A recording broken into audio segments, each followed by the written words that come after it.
Bună ziua și bun găsit la o nouă ediție a emisiunii Tableta de Sănătate. Vorbim astăzi despre boala Lyme, o boală denumită și afecțiunea cu 1000 de fețe, pentru care are simptome asemănătoare cu multe alte boli. În partea a doua a emisiunii ne vom opri asupra meningitelor, având în vedere că se apropie vara, mai sunt doar câteva zile și se spune că vara este sezonul meningitei virale. Ne ajută cu toate informațiile și se află astăzi în platoul emisiunii Tableta de Sănătate domnul dr. Mihnea Hurmuzache, medic primar boli infecțioase, directorul medical al Spitalului de Boli Infecțioase Sfânta Paraschiva din Iași. Bună ziua și bine ați venit! Mulțumesc de invitație, mă bucur să vă revăd. Aveți pacienți internați în spital cu boală Lyme la ora actuală? În general, boala Lyme nu e o afecțiune care necesită neapărat o internare continuă, ci mai degrabă o monitorizare de lungă durată, întrucât inițial semnele clinice nu sunt foarte deosebite.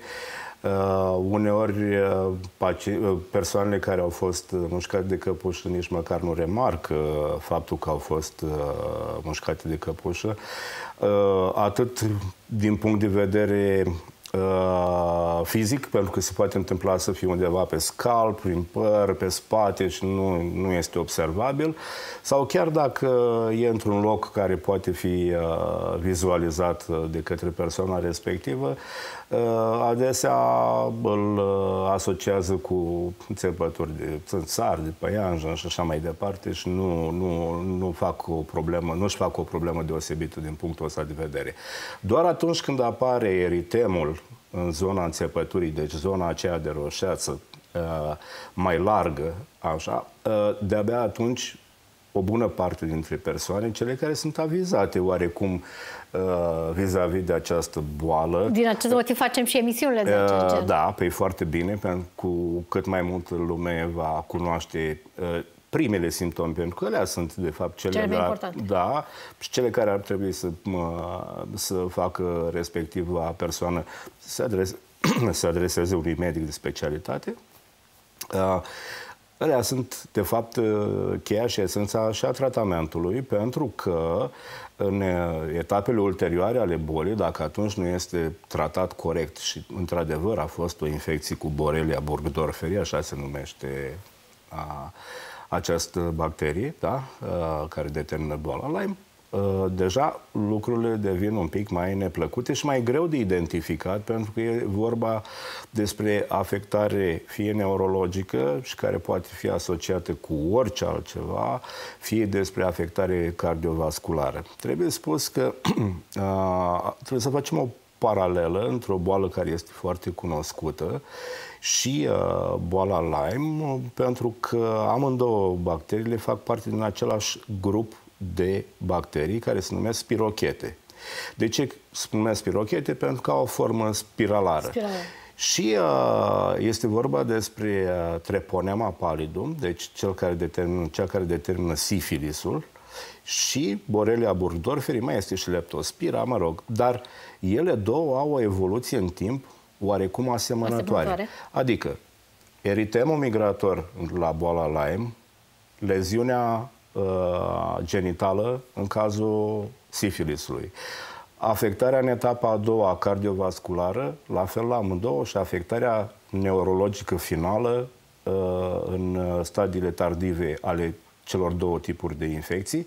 Și știm foarte bine că inclusiv printre marile personalități ale României au fost care au avut o evoluție a infecției cu Treponema pallidum, deci cu sifilisului, până în stadiile terțiare, așa se numesc, care sunt foarte greu de controlat, chiar și în ziua de azi. Dar cred că aș vrea să subliniem faptul că nu orice mușcătură de căpușă poate duce... Bineînțeles. Deci, după datele pe care le au colegii veterinari și cei de la Universitatea Agronomică, rata de infectare a căpușelor în județul Iași e undeva, au făcut niște studii și, într-adevăr, s-ar părea că între aceste două, undeva între 2 și 3%. Deci, 97 din 100 de căpușe nu sunt infectate. Dar lumea se sperie. Dar nu avem de unde să știm dacă da sau nu. nu o să ducem căpușa dacă eventual, chiar dacă presuppunem că am intrat în posesia ei după ce într-un serviciu chirurgical, pentru că așa este corect. Voiam să întreb ce facem, cum extragem căpușa. Deci într-un serviciu chirurgical se extrage căpușa, nu ne putem duce cu căpușa să spunem hai să o studiem, să vedem dacă este sau nu infectată cu Borrelia. Ca atare, sunt două modalități de a privi lucrurile. Ori o etapă conservatoare, să spunem, în care dacă nu apar niciun fel de fenomene clinice, respectiv eritemul acela în jurul mușcăturii de căpușă, putem să lăsăm o perioadă, și nu sunt niciun fel de alte simptome, o perioadă de aproximativ o lună între momentul mușcăturii și momentul în care să facem o serie de investigații serologice. Este vorba despre imunoglobulinele tip M și G pentru Borrelia burgdorferi. Și dacă și atunci acestea sunt negative, putem să stăm liniștiți. Da? Acum, varianta, hai să spunem, pe care o agrează cea mai mare parte atât a celor implicați în mod direct în evenimentul acesta, cât și a noastră, din punct de vedere a medicului, este profilaxia de scurtă durată. O profilaxie antibiotică care, în general, este variabilă de la 1 până la 5 zile cu aproximații, în funcție de antibioticul folosit și care uneori liniștește și psihologic persoana care a fost. În schimb, acele investigații trebuie făcute indiferent dacă ai făcut sau nu ai făcut această profilaxie împotriva infecției cu Borrelia. În stadiile mai tardive se face tratament antibiotic pe o durată mai lungă de 21 de zile. Rezultatele sunt, hai să nu spunem, nu întotdeauna de permanență. Se mai pot apărea tot felul de rebound-uri, de recăderi în infecția cu Borrelia. E mai degrabă neplăcută pentru că, în general, cei care se regăsesc cu analize pozitive rămân cu o frică. Și ei vor continua aproape întotdeauna să-și facă investigații din ce în ce mai complexe, pentru că sunt mai multe paliere de complexitate a punerii în evidență a Borreliei burgdorferi.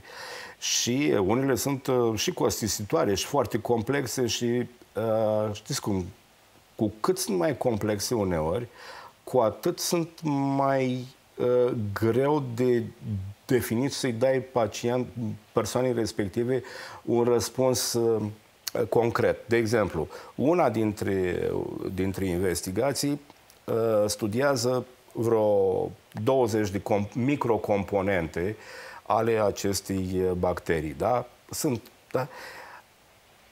Nu cred că există vreo persoană pe lumea asta care să nu aibă măcar una, două componente care să nu fie pozitive, chit că dacă știu sau nu știu că au avut de-a face vreodată cu o căpușă. Da? Faptul că acele rămân și vor rămâne pozitive de-a lungul timpului îi fac pe foarte mulți să capete un pic de fobie, deci boreliofobie, să-i spunem așa, care nici aia nu este foarte, foarte bună, atâta timp cât nu există simptome clinice, nu există niciun fel de problemă. Și mi-am adus aminte de una dintre capcanele cele mai des întâlnite la pacienții cu hepatită C. Pacienții cu hepatită C, diagnosticul se pune prin prezența anticorpilor virusului C în sânge, da? Există tratamente cu eficiență 99% pe cale orală la ora actuală, nicio problemă. În schimb, anticorpii aceia rămân în sânge.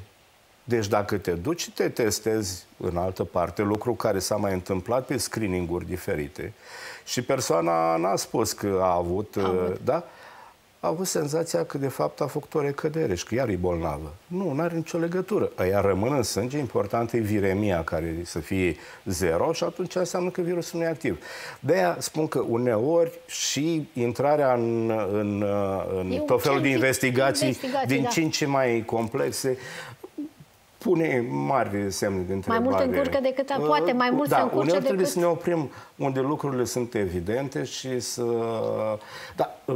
acum fiecare, asta e din punct de vedere a medicului, dar din punct de vedere a pacientului... Spuneați de imunoglobulinele IgG și IgM. Haideți să dezvoltăm puțin, să ne explicați e vorba despre acele imunoglobuline de tip M, sunt cele care apar imediat după infecție. Deci, în mod normal, în momentul în care ar fi vorba despre o căpușă care a fost infectată cu Borrelia, acolo ar trebui să apară IgM pozitiv. Da?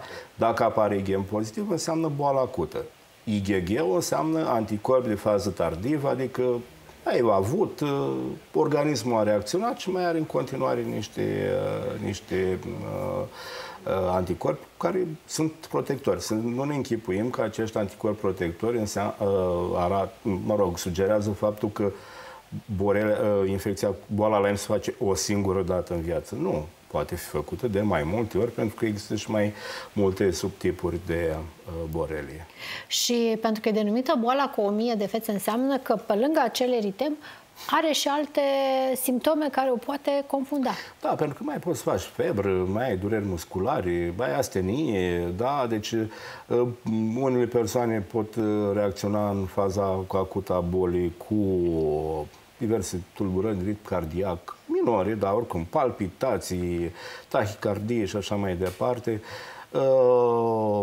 Prurit, deci mâncărime de piele care se dureze foarte mult timp, chiar după dispariția eritemului și, foarte important, legătura asta între Lyme și eventualele, hai să nu le spunem, tulburări așa psihice, da, care pot apare la persoanele respective. Rămân fixați pe problema asta. Deci uneori nu e nevoie. Și în cât timp de la mușcătura de căpușă pot să apară simptomele bolii? În mod normal, eritemul, care este primul, deci obligator, ar fi primul, este undeva la 3 zile, cam 3-5 zile după momentul în care a fost mușcat respectiva persoană.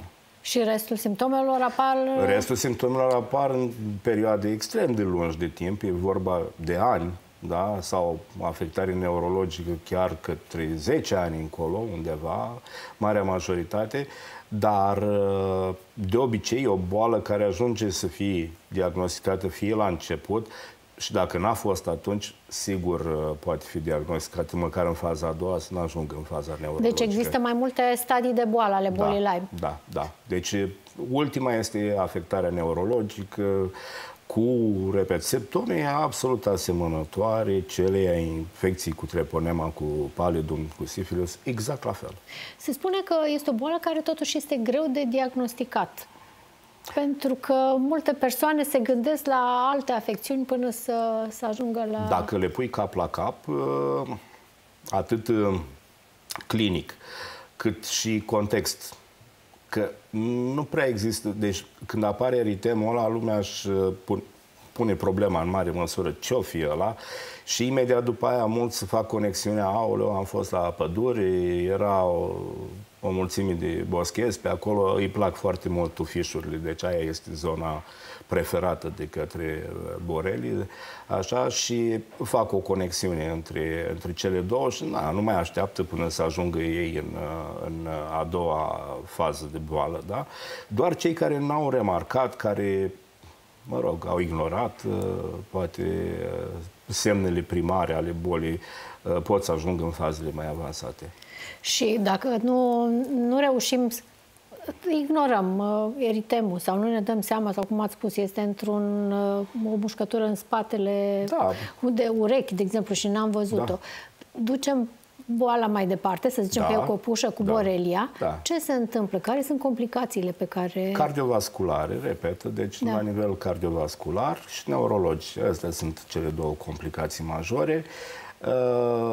Boala poate fi tratată și în etapa a doua. În etapa neurologică de acum lucrurile sunt mai greu de recuperat la nivelul inițial cum era persoana înainte de mușcătură. De-aia e bine să acordăm atenție și mai ales e foarte important când venim de pe la pădure sau de printr-o zonă în asta cu multe tufișuri. Vegetație abundentă. E bine să ne dăm jos frumos așa toate hăinuțele de pe noi, să le scuturăm, că vedem și în oraș cum e plin, deci te duci, îți pui hainele la uscat după ce le-ai spălat și înăuntru găsești ploșnițele acelea de câmp, care sunt o mulțime la ora actuală, da? Le mai scuturi, le mai... Ei, la fel când vii de la un eveniment din ăsta silvatic, da? Să scuturi hainele, eventual faci o inspecție, mai spui la cineva din anturaj, uite-te și pe spate, uite-te și... Și să avem grijă și cu copiii care... Iar la copii, musai dezbrăcăm așa la... exact, deci pielea goală, frumos și uitat. Și vorba aia se vede dacă e vreo problemă. Și inclusiv pe scalp. Ei, vreau să vă întreb cum e bine, că ați spus mai devreme că e bine să mergem într-un serviciu de chirurgie să extragem căpușa. Sunt diverse persoane care ba folosesc un chibrit aprins, ba o pensetă și... Da, sunt așa numitele moduri tradiționale. Da, sau se mai inspiră de pe net cum să extrage căpușa? Bine, pui sare, pui lămâi, am văzut și eu foarte, foarte multe din ele. Problema principală de ce trebuie mers într-un serviciu de chirurgie este de a extrage complet căpușa din zona respectivă, pentru că, știm, ea este o insectă care se fixează cu ajutorul acelor piciorușe foarte, foarte bine în tegument. În momentul în care am tras de ea și nu am făcut o excizie și chirurgicală de jur împrejur, piciorușele la rămân acolo. Ei, tocmai acelea sunt cele care sunt, de fapt, elementul contaminant cu Borrelia. Și de aceea este bine să fie făcută extragerea într-un mediu chirurgical. Și care sunt sfaturile? Să vorbim și de prevenție până la urmă. Da. Care sunt sfaturile să ne ferim de mușcătura de căpuș atunci când mergem... E bine pe la pădure așa să fim mai bine înveliți cu hăinuțele, dar chiar dacă e vară și este foarte cald, să avem practic o continuitate de la încălțăminte până undeva la nivelul umerilor, în sensul că poți să mai pui o pereche de ciorapi peste pantalon, da? Încălțămintea să fie închisă, nu sandale, da? Așa, tricou băgat în pantaloni, că și pe acolo se strecoară foarte, foarte ușor. Deci, practic, undeva până la nivelul umerilor, e bine să te protejezi prin îmbrăcăminte și încălțăminte. Nu trebuie să fie groasă, trebuie să fie doar continuă. Da, atâta tot. Și cei care au fost diagnosticați cu Borrelia, tratamentul urmează, să zic, cu Borrelia într-un stadiu mai avansat. Da, acolo tratamentul se face injectabil, nu mai este un tratament. Nu e ca profilaxia apicală orală, e un tratament injectabil care durează în principiu 3 săptămâni, în principiu, dar care se poate uneori să fie nevoie să fie repetat. Am înțeles. Trecem la următorul subiect, pentru că sper că am oferit toate informațiile telespectatorilor. Da, că asta e important. Și bineînțeles, în momentul al doilea sfat, că dacă totuși observă o leziune care, mă rog, e suspectă de așa, bine, treabă un doctor și... se va da un sfat potrivit. Cu un doctor, nu doctor Google sau alte informații. Doctor Google mai dă și rateuri, plus că acolo același, mă rog, răspuns e îmbrăcat în vreo 5, 6, 7 feluri de explicații și la un moment nu înțelegi nimic din el. Ne apropiem cu pași repezi de vară și se vorbește că, se spune că în vară sau statistici arată că vara sunt multe cazuri de meningite virale. Da. Dar aș vrea să începem și să explicăm telespectatorilor ce este meningita și câte tipuri de meningită până la cea virală, ca să putem face apoi comparații cu... Da, deci meningita este o inflamație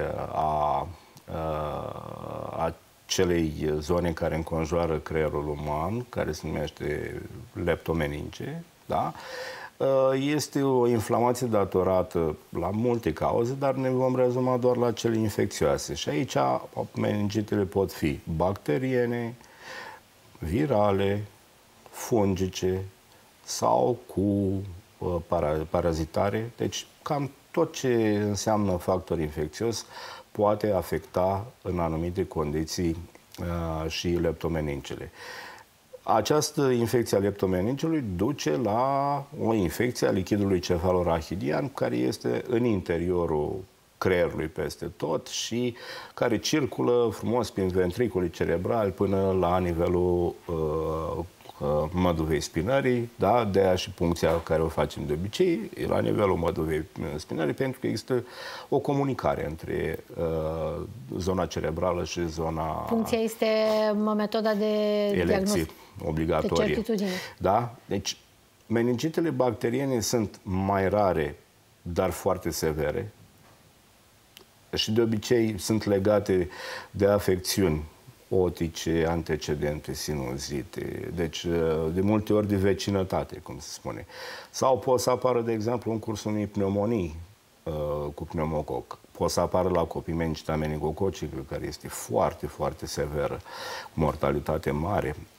Meningitele cu hemofilus, meningitele normal, mediile sterile în zonele nu există mediu steril perfect în zonele neurochirurgicale, deci acele meningite post-operatorii cu stafilococ, se poate, sunt foarte multe cauze pentru meningita bacteriană. În meningita bacteriană este obligatoriu tratamentul cu antibiotice care pătrund în lichidul cefalorachidian. Deci obligator antibiotice. Da. Voiam să întreb care sunt simptomele unei meningite bacteriene. Durere de cap, fotofobie, adică supără lumina, da? Deci nu 3 vărsături fără greață, neprecedate de greață, deci vărsături care apar brusc, da? Febră, dureri musculare și, bineînțeles, în meningitele bacteriene mai ales, intrarea destul de rapid în forme comatoase, da? Care necesită o abordare terapeutică extrem de urgentă. Da? Asta e pentru meningitele bacteriene. Se spune că încerci să-ți așezi bărbia în piept, să aduci genunchii la piept. Exact. Numai că noi trebuie să apreciem întotdeauna ca doctori și aceste fenomene, pentru că la mai sunt și persoane care au cervicartroză, au spondiloză cervicală și care nu pot pune în mod natural bărbia în piept sau au proteză de genunchi și așa mai departe. Deci trebuie să apreciem corect aceste semne.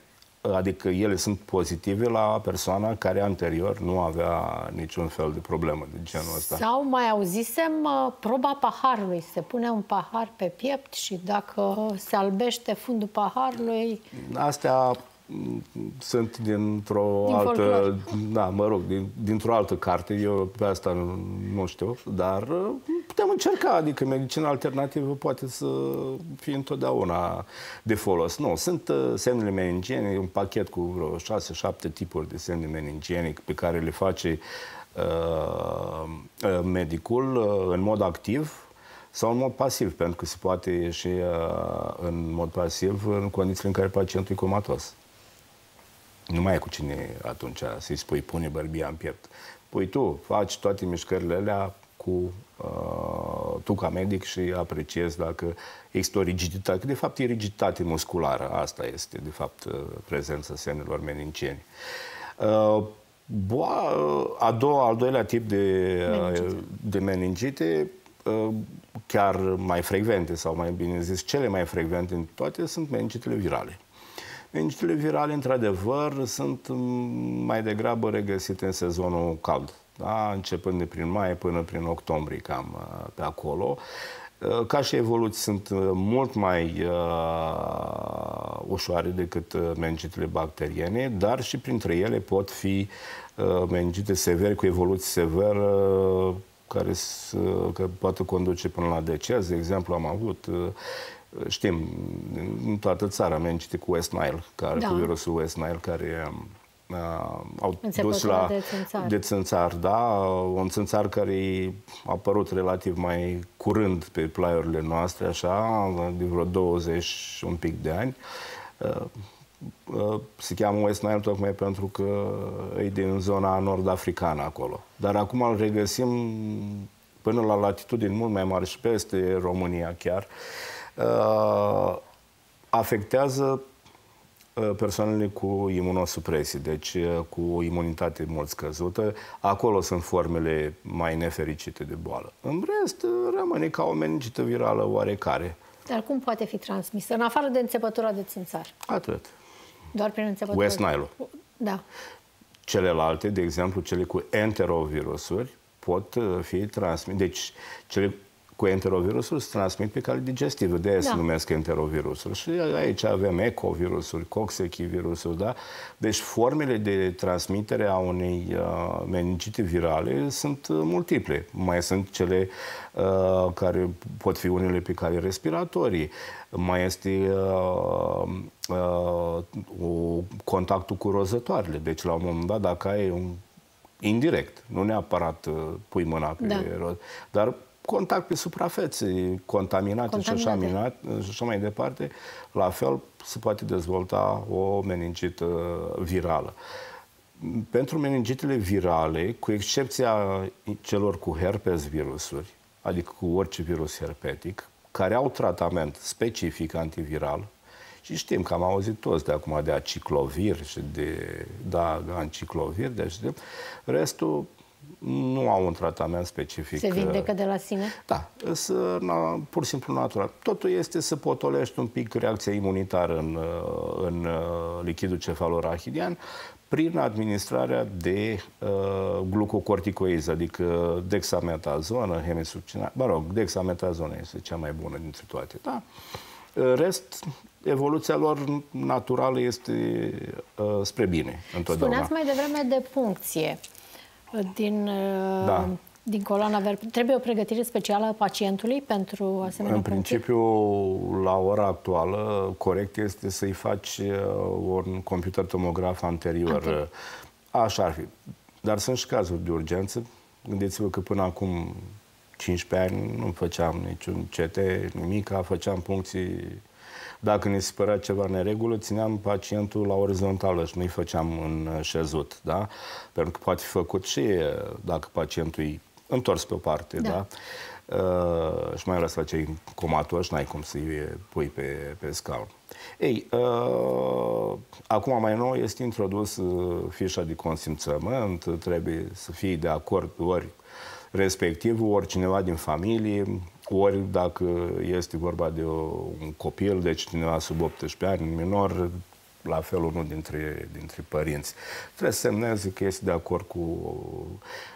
Nu implică riscuri deosebite, în schimb este elementul central în jurul căruia se învârte diagnosticul unei meningite. Și alte investigații care pot fi făcute? Se fac o mulțime de alte investigații, dar sunt nespecifice. Da? Adică ai un sindrom inflamator, așa cum ai în foarte multe boli. Dar în momentul în care ai introdus sacul și ai scos LCR-ul și ai rezultatele de la laborator, lucrurile sunt evidente. Alte tipuri de meningite? Păi ar mai fi meningitele cu fungi. Meningitele cu fungi cu ciuperci, adică, da? Meningitele cu fungi de obicei sunt la persoane profund imunodeprimate. Pacienții, de exemplu, cu infecții HIV, da? Pot dezvolta, pacienții cu neoplazii, cu boli maligne hematologice. Deci, alea sunt doar pe terenuri de genul acesta. La fel și cele parazitare, da? Unde, la fel, terenul trebuie să fie un pic cam slab din punct de vedere imunologic. E departe între tot ce înseamnă conținutul cutiei craniene, adică creier, lichid cefalorachidian, și osul, da? Oasele craniene, sunt aceste 3 straturi, 3 foițe, da? Da? Care protejează și este foarte greu din mediul exterior un microorganism sau un parazit să ajungă până acolo. Deci e o protecție naturală până la urmă împotriva infecției a țesutului cerebral, pentru că organismul știe mai bine decât noi toți și legile naturii că fără asta e cam greu. Și în cazul meningita fungică avem tratament? Există tratament? Da, există. Există tratament și pentru meningita fungică. Deci, la ora actuală, deci, marea majoritate a meningitelor virale, cu excepția celor cu herpes virusuri, nu au și nici nu au nevoie de tratament neapărat. În schimb, pentru celelalte există diverse. Pentru cele bacteriene, antibiotice, pentru cele fungice, medicamentele antifungice și antiparazitare pentru celelalte. Putem spune că meningita este o urgență medicală? Nu că e o urgență, e o mare urgență medicală. Nu te poți juca cu a încerca să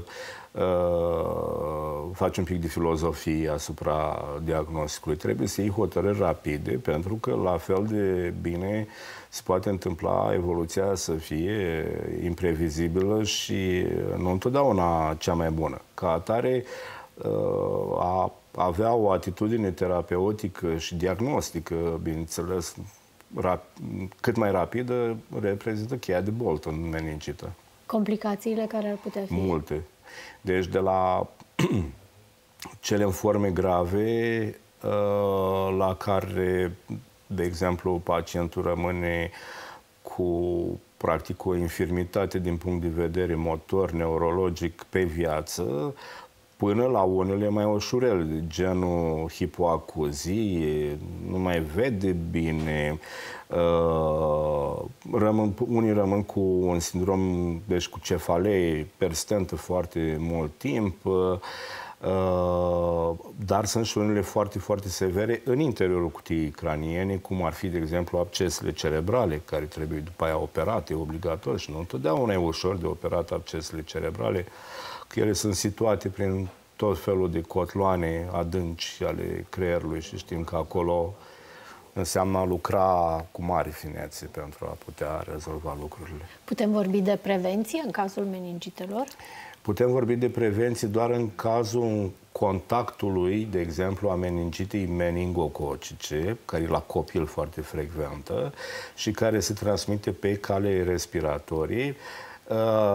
Prevenție a contactilor respectivului caz, începând de cei din familie, cei de la școală, colegii de școală și personalul de la școală, inclusiv personalul de pe ambulanță cu care a intrat în contact, inclusiv medicii care tratează. Da. Adică e o profilaxie mai largă. Dar cea virală nu e contagioasă. Nu. Dar ne putem vaccina? Ne putem vaccina doar așa. Meningita cu meningococ, meningita cu pneumococ, vaccinul antipneumococii care se face și ăsta cu pneumococ face parte din vaccinurile obligatorii. Cel cu meningococ nu. Avem vaccinarea antihemofilus. Da, la fel.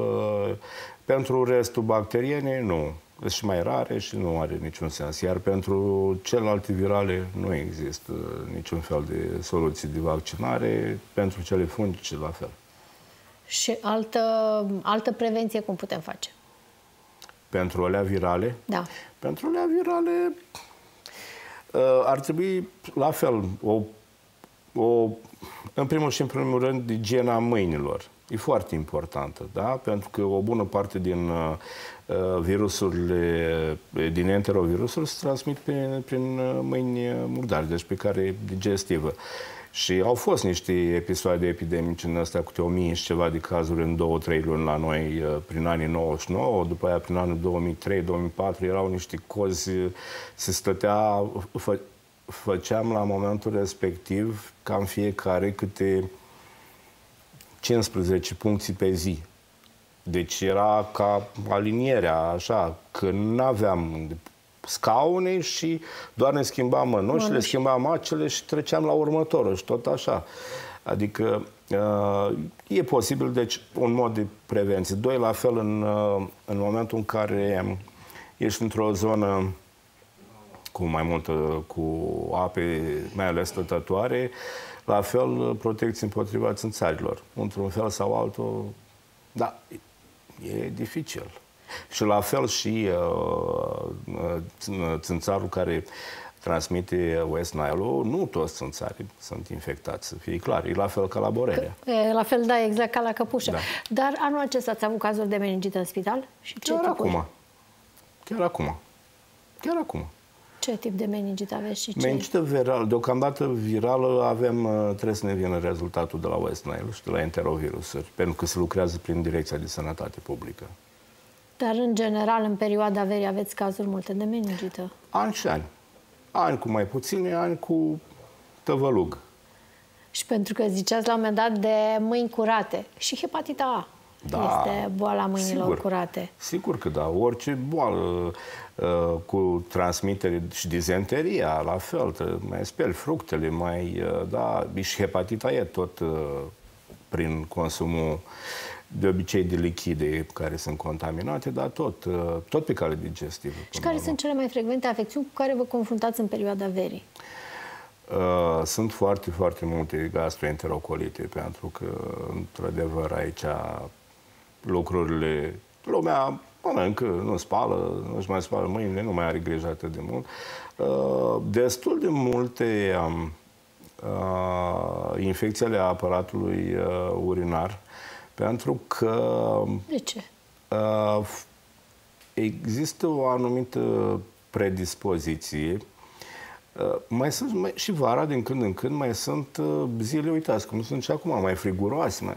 Da, moda impune ca piciorușul să fie gol, spatele să fie gol, și asta în special la doamne, domnișoare și doamne, și atunci avem infecții urinare destul de multe. Avem afecțiuni ale faringiene, genul anginilor, da, cu puroi în gât, da, pneumonii de vară, deci toate lucrurile astea, mai puține decât iarna, dar compensează. Întotdeauna se mută patologia un pic altfel vara și după aia spre toamnă o reia pe cea tradițională de sezon rece. Și o infecție urinară netratată poate duce într-un sepsis? Da. Da. Ceea ce e o urgență majoră? Ceea ce este o urgență majoră, pentru că dacă a plecat din zona urinară un microorganism, el se poate opri în multe locuri, unele deosebit de periculoase, cum ar fi, de exemplu, cordul. Să face o endocardită, da? Care nu e ușor de tratat. Și care sunt simptomele? La endocardită? La sepsis și apoi la endocardită. Păi, febră de lungă durată, deci trebuie să ai un sindrom febril de mai lungă durată, o stare de astenie, că bineînțeles febra îți induce o stare de astenie și dacă există o afectare a unui anumit organ, încep să apară simptome legate de organul respectiv, da? Adică, de exemplu, dacă e vorba de cord, încep să apară tulburări de ritm, dispnee, da? Poate să apară sufluri la ascultație și așa mai departe. Deci, încep să apară la organul țintă. Dar la fel de bine poate să apară la nivelul rinichiului, pentru că și rinichiul este un organ la distanță față de infecția urinară inițială, care învezică și pe căile urinare joase. Trebuie să urce până la nivelul rinichiului. Și ficatul, și plămânii, deci și uneori, în cazuri extreme, poate să ajungă inclusiv la afectare cerebrală. Și tratamentul este cu antibiotice de ultimă generație? Cu antibiotice, mai să spunem, specifice pentru respectivul germene.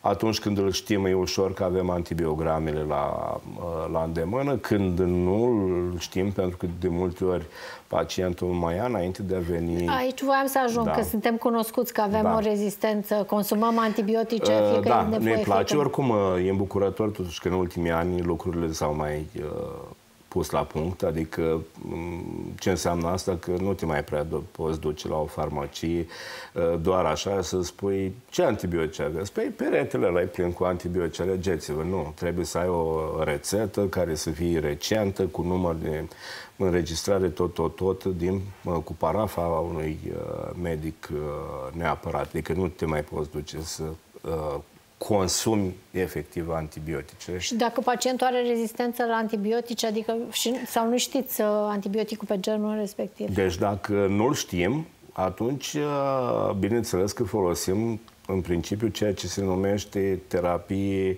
de escaladat, adică cu antibiotice cu un spectru cât mai larg, care să acopere pe cât posibil marea majoritate a germenilor teoretic implicați în respectiva infecție. Pentru că chiar și în sepsis, în principiu, chiar dacă nu ai germenul izolat, dacă ai un punct de plecare, de unde a plecat, cam îți poți imagina cam care sunt cei 4-5 germeni cei mai frecvent implicați în așa ceva și faci un tratament așa numit blind, orb, da? Dar îl faci.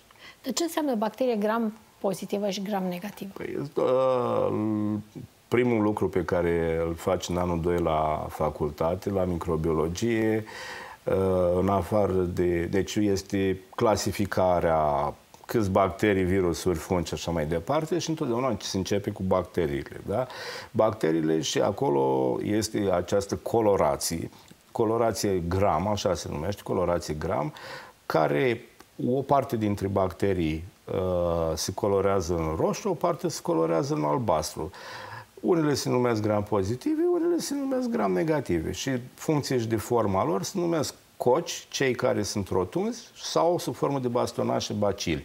Și atunci ai coci gram pozitiv, coci gram negativ, bacil gram pozitiv, bacil gram negativ. Nu toate bacteriile se colorează gram.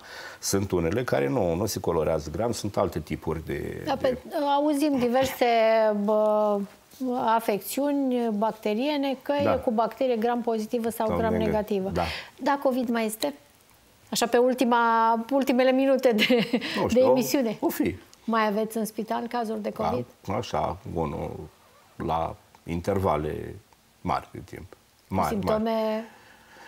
Deci, de obicei, cu multiple comorbidități, deci cu alte boli asociate severe și doar așa și din când în când. Foarte, foarte rar. Păi, chiar noi făcând niște testări în perioada rece a anului, sunt niște teste care sunt și pentru COVID și pentru gripă. Și ne-am dat seama că dacă pentru gripă au fost, hai să spunem, cât de cât eficiente, așa, în sensul că ne-au mai izolat virusul gripal, pentru COVID, am cheltuit banii cam degeaba. Pe ultimele secunde, recomandări pentru telespectatori pentru a ne feri de bolile infecțioase pe timpul verii. E greu să te ferești totalmente de bolile infecțioase, indiferent. Nu, deci igiena în ceea ce privește calea digestivă, la fel calea respiratorie. Atunci când tu, mi se pare normal, când tu ești cel care ai o afecțiune respiratorie, tu să spui mască, îi protejezi într-un fel pe ceilalți. Perioada cât ai strănuți, tușești și așa mai departe. Nu mai mult de atâta, sub nicio formă. La fel, de fiecare dată când, eu știu, ne se pare că am interacționat cu o boală infecțioasă, să încercăm să luăm o părere avizată și să nu ne lăsăm doar pe sfaturile, celor care nu sunt în specialitate. Mulțumesc foarte mult pentru toate informațiile și pentru toate recomandările. Mulțumim și telespectatorilor de la Iași. La revedere și aveți grijă de sănătatea dumneavoastră.